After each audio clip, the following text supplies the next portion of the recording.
Get ready with me while I answer all of you guys' questions. How much did you ask for mehar? Every woman is obliged to ask for from their husbands. I asked for £15,000 just because why not? Genuinely think there's no harm in asking however much you want, because you should know your worth. I'm just joking. I just wanted to follow what the Sharia says, so I just did my research and just asked for that accordingly. Maximum cap on how much you should be asking for. You can ask for however much you want, but I think as a wife or as a woman, you should definitely look at your husband to be circumstances and see how much they can actually afford. How did you tell your parents about your husband or the idea that you want to get married? I'm not even gonna lie, it was not easy, because the difficult part was that I knew Daniel for nearly 2 months and I was going to tell my dad, and obviously 2 months is not long, so it's like, what am I even telling my dad? Like, what, I don't even know so much about him, but whatever I know I can share. But my dad knew that I was serious, because obviously it's been 2 months, and for me to tell my dad, that is a big thing, so it shows I was like serious about it. I needed to know the important things about him, like his deen, his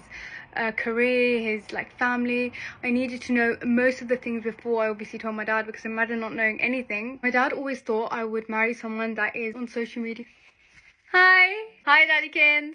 But alhamdulillah, I had to be very persistent with what I wanted. There's lots of questions about skincare. I'm gonna attach all the pictures of what products I use. These are my favorite products and they've literally transformed my skin. This is natural lighting, and honestly the best skincare products I've used. The next question is, how many siblings do you have? I have 5 siblings, including me. There's 6 of us. Advice to a girl who wants marriage but also wants to travel to study Islam. I feel like you can easily do this being married. You get married, you want to travel, you want to learn so much more about Islam with your husband. It's a matter about finding the right person that will help support you in those goals. Has there been any side effects to the composite bonding treatment you got? So I got composite bonding just before my nikah, and alhamdulillah I've had no side effects whatsoever. So I had it done at this place called Rue Dental in London, and the fact that it's so natural, that's exactly what I wanted. It looks like my teeth but better, like it's so natural. The next question is, how did I know I was ready for marriage? I'm gonna lie, no one is ready to be married. Like, there's not like a guide to be the perfect wife or to be the perfect daughter-in-law.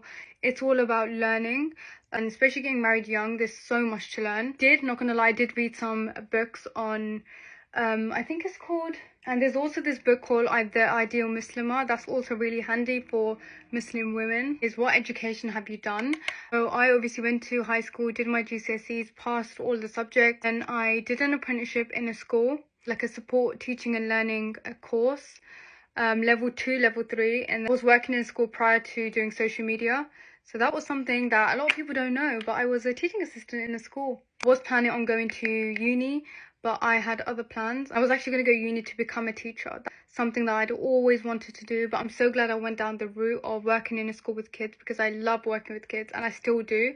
Next question is, what is your favorite Pakistani drama? And I'm not going to lie, I love the old Pakistani dramas. Kam Safar, Zindagi Gulzar Hai. I've literally started Zindagi Gulzar Hai again. I've watched it so many times and it's just one of my favorites. Question, did wearing a hijab affect your wedding in any way, photos and covering? I'm not gonna lie, Pakistani clothes are not made for hijabis, especially because I got my nikah suit made from Pakistan and I wasn't planning of just wearing an undercap.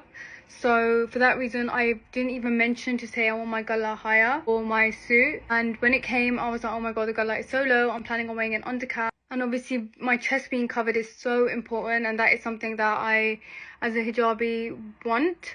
At the end of the day, Allah sees your efforts, and that's like, looking back, I'm so glad I was a hijabi bride. This was so fun answering you guys' questions. Hope you guys enjoyed. This is the finished look. I just asked Nim about the beat spot above my lip and she said no. So I'm never doing it again.